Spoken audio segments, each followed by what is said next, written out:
was just a living to see a naked girl,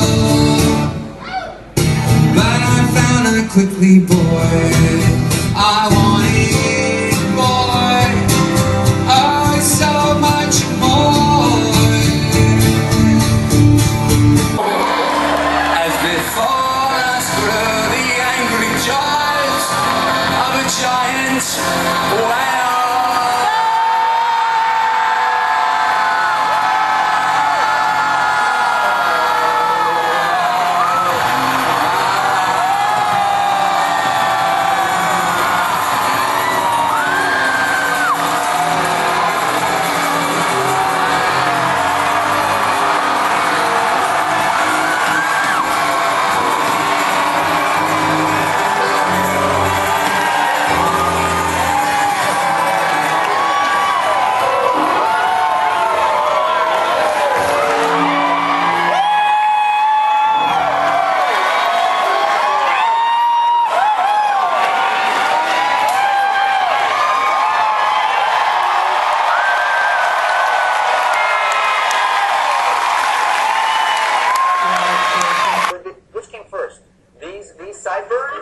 Or your interest in that time period, or album specific. This is album specific, really? Please demonstrate for us a feat of strength and or endurance. I can raise my eyebrow, but and hold it for however long. I can keep going. I don't need to stop right now.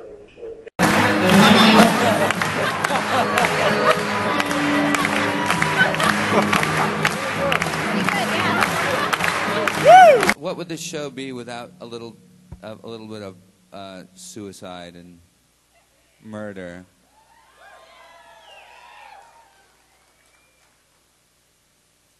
And male prostitution. Oh, I see the demographic here in Dallas, Fort Worth, whatever it may be.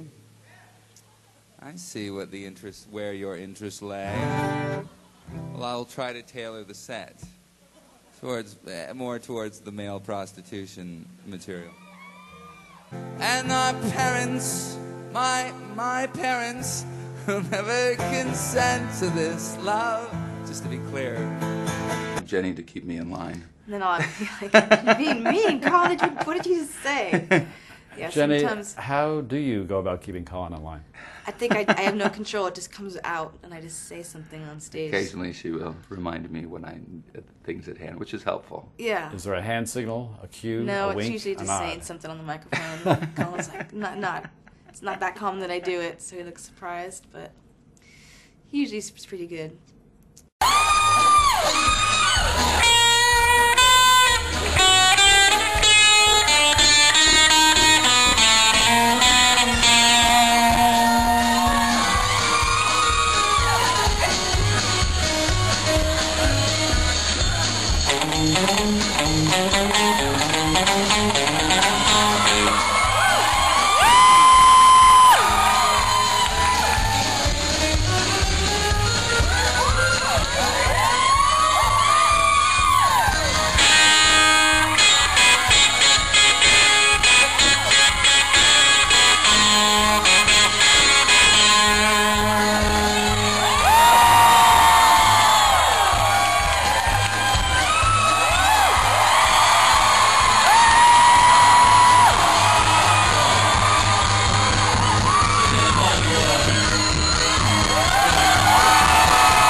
It's a shallow little world.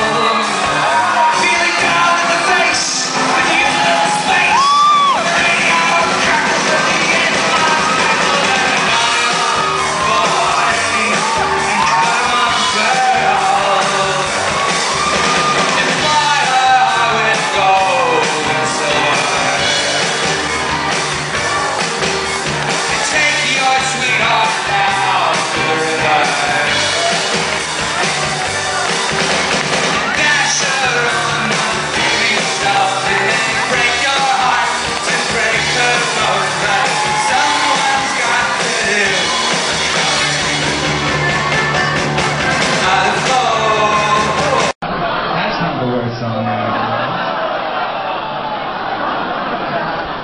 So when I say I'm going to play the worst song I ever wrote, you don't call out request.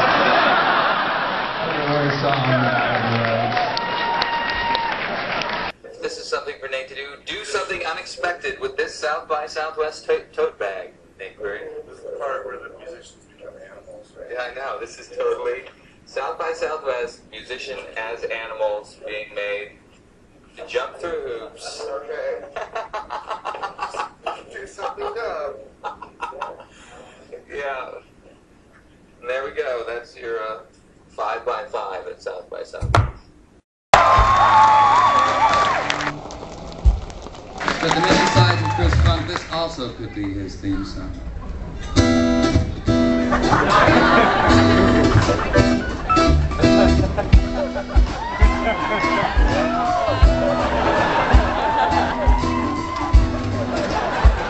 Funnily enough, it all involves drinking a bottle of wine.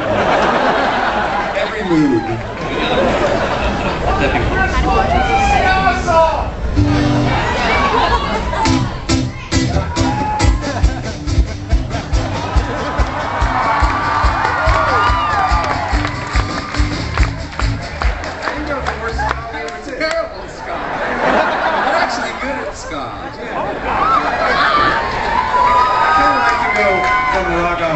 And I can't really start just blind ska. I just can't do it.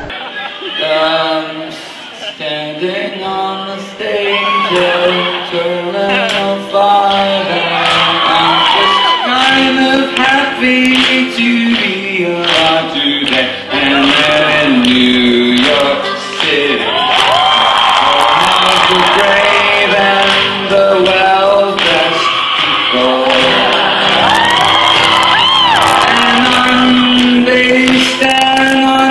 Intrepid, which is just over there in the river. In the river, which I think might be the Hudson,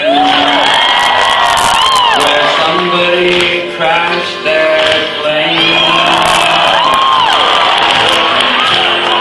But everyone survived. And the guy was named Scully. And they called it the miracle on the Hudson.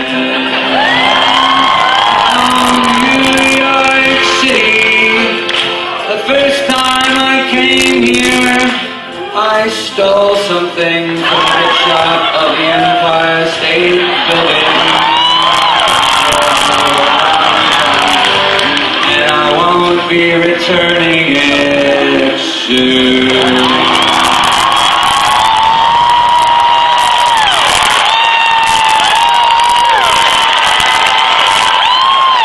Just gotten into the 5 to Fall for Grace of God, and he said that he'd been in New York in like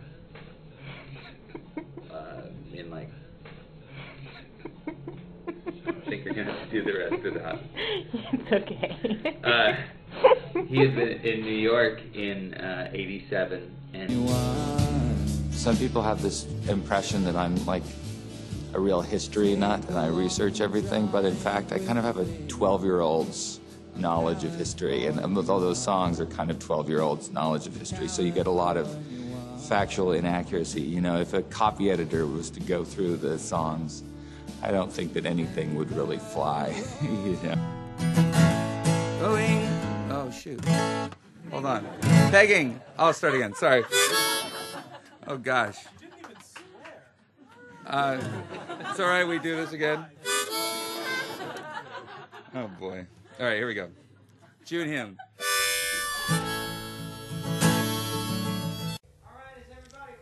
Yeah. Everybody in the middle of the room? Are we gonna wail and moan? Let's wail and moan for a little. A little bit of everything.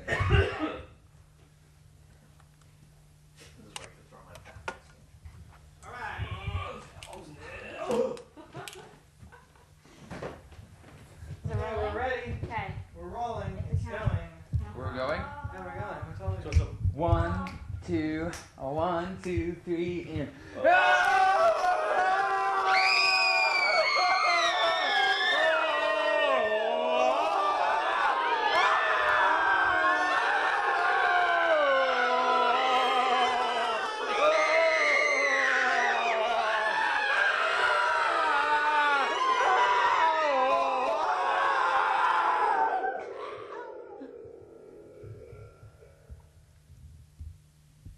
That was perfect.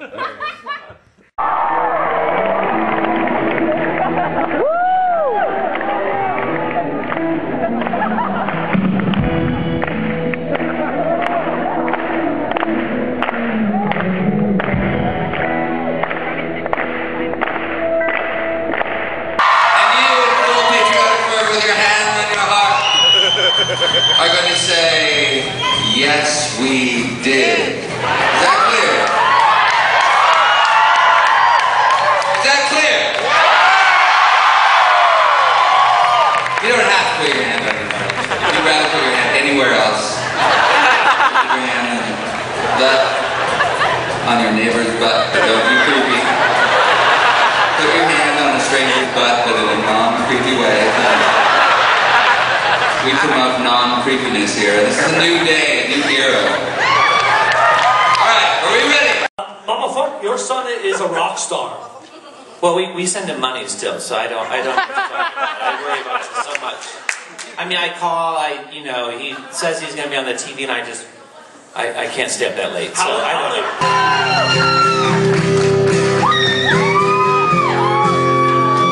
know. If ever there was a modern campfire song, this is the one.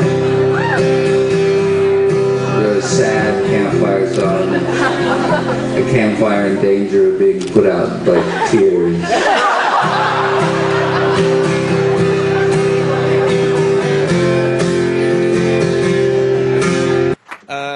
Okay, this song's called Rocks in the Box.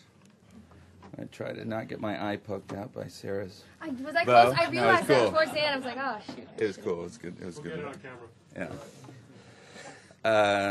All right, here we go.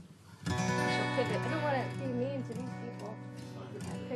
I was sort of always under the impression that these things were done while everybody was just trying to work. So I kind of like the romance of that. Oh, really? Try to do some work. But it is pretty spooky. It was a cold winter night. The wind blew like an eagle, howling across the land, and the snow fell like shaving cream. I was known for my descriptive idioms. It was one of particular. So the grammar is a little postmodern. The syntax. It was one of those particular nights that Mr. Reynolds was sitting by his cozy fire, roasting his marshmallows, as I assumed grown-ups would do. If you had a fire, in time to yourself. He was about to eat one when he heard a knock at the door. "Who is it?" he asked. There was no answer. Mr. Reynolds sat up desperately. "Come on, who is it?" There was still no answer. He jumped up and ran to the door and opened it. "Who is?" His mouth opened wide. His face had a gruesome look. Because there lied a burnt marshmallow. He screamed with fright. He yelled, "Help!" but it was too late. He was swallowed and devoured in 1 minute. I like how specific I am about how long it would take you to be both swallowed and devoured by a burnt marshmallow, and that is exactly 1 minute. And I have an illustration there of a burnt marshmallow. So that's the kind of stuff I was getting into, and jams, you know, wearing jams. My friend and I had matching jams, but these big sort of weird shapes that were just brightly colored, but he had a different, you know, variety of colors, and we both coordinated and wore them our first day of junior high. In 7th grade, I had a Culture Club Boy George number sweatshirt with fingerless neon gloves. I got slammed into a locker with a total burner who had a Black Sabbath shirt on. Are they serving you free beer? Is that how this works? Free Becks all around? That's what they told us that it would be. I think if you were to organize and storm the bar, there are enough of you. And I count only 3 bartenders back there. And one of them is kind of diminutive. So, just throwing that out there. If you need somewhere to channel your anger because Chris Funk said Bruce, which is understandable.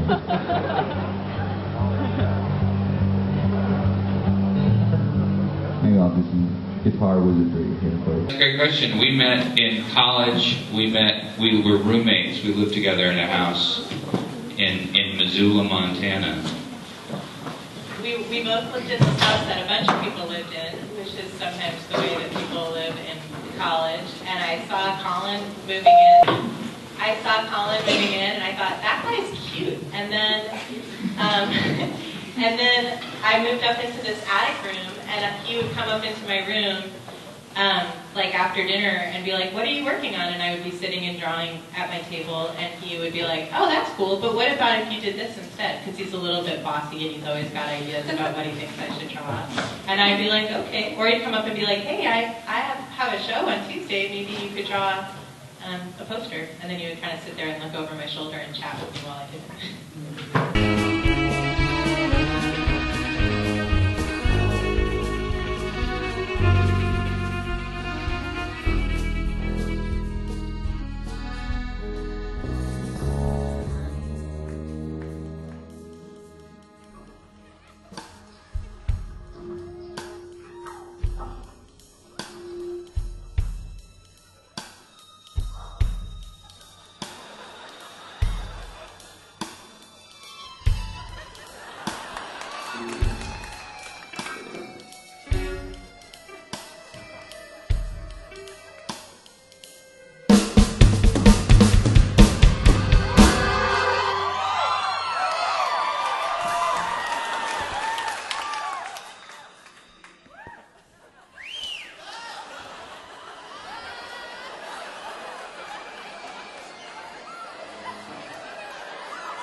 They're sleeping. Shh.